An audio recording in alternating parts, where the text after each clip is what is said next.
Additional funding for the war in Ukraine has been a top priority for President Joe Biden, but so far, here on Capitol Hill, he's run into a brick wall. GOP lawmakers saying they'll only support additional funding for Ukraine if they get significant policy changes on the U.S. border. A bipartisan group of lawmakers now negotiating what that might look like. While the job is not finished, I'm confident we're headed in the right direction. There is simply no room for falling short here.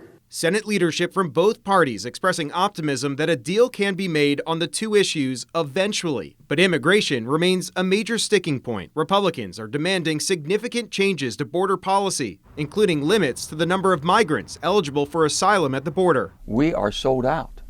We are over capacity right now, and we have to control this.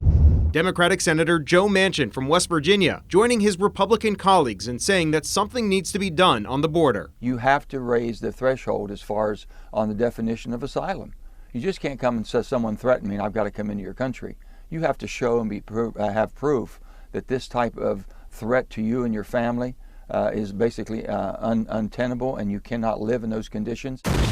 But as the Senate searches for an answer on immigration, the White House is expressing worry about the war in Ukraine. The Undersecretary of Defense sent this letter to Congress on Friday, saying they'll be delivering their final $1.1 billion in Ukraine security assistance at the end of the month. And after that, they're completely out of money for Ukraine. Morning, everyone. Secretary of State Antony Blinken called on Congress to act shortly after signing a defense agreement with Finland, a country that has an 800-mile border with Russia. America's assistance is critical to building Ukraine's capacity to stand on its own feet, militarily, economically, democratically, and ensuring that President Putin's war of aggression remains a strategic failure.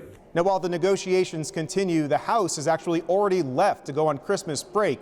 That makes a vote on additional funding before the new year incredibly unlikely. Reporting here on Capitol Hill, I'm Koslof, Spectrum News.